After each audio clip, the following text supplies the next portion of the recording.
So 139. Ayun, binigyan tayo ni ma'am ng 200. Nice. So, ayan, panalo tayo sa tip mga kagala. So what's up mga kagala? So mag-a-accept ulit tayo ngayon ng booking. So meron tayo nakuhang booking from Dasmariñas to Alabang. So charger lang naman siya ng laptop. And sasamantalin na rin natin yung panahon habang makulimlim. Pero mukhang uulan na naman. And sinasabayan pa kasi nung Taal. Nagbubuga daw ng smog. Medyo nag-aalboroto na naman yung Taal mga kagala. So ride safe sa atin. Pinaikot-ikot ako.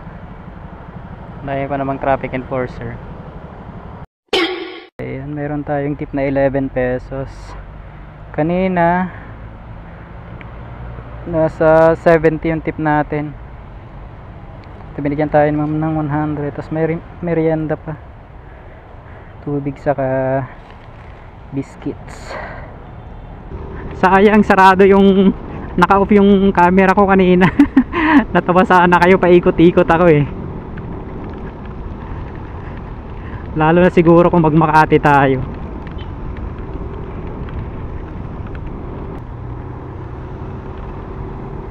So ito, pabalik na tayo. Nandito tayo sa Daang Hari Road. I love Las Piñas. Las Piñas na pala to. Yan, umaambon-ambon pa mga kagala. Pero suungin na natin to. Medyo malapit lang naman, nasa 13 kilometers. Ang daming stoplight doon. Tapos basta kinabahan ako, putik na yan.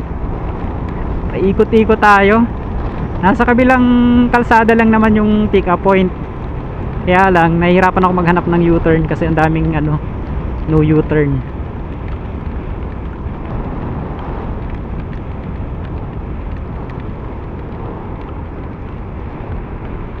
Kailangan ayusin ko lang tong ko, kapote.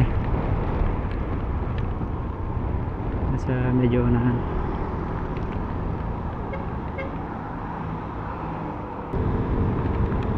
Sabi ko na nga ba, uulan eh.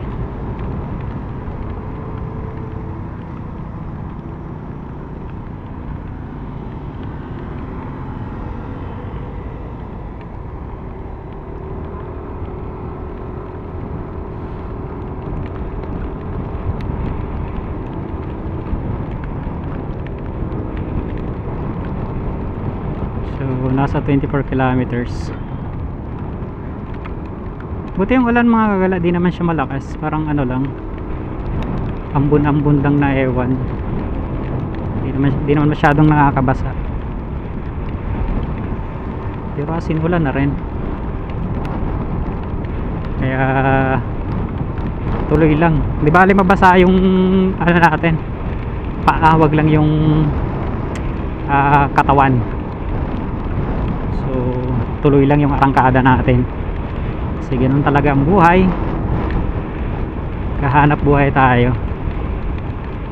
Hindi na to chill lang. Talagang kinakarir na natin to eh. Kasi tingnan mo, kahit umuulan talagang sinusuong natin. Kumita lang ng pera.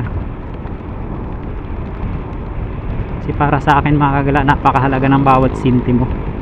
Lalo pa ngayon, napakamahal ng mga bilihin. Kailangan marunong tayong rumakit.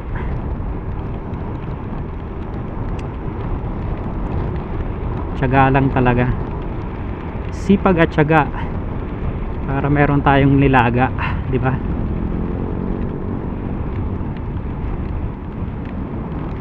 Grabe, apakasarap mag-drive dito.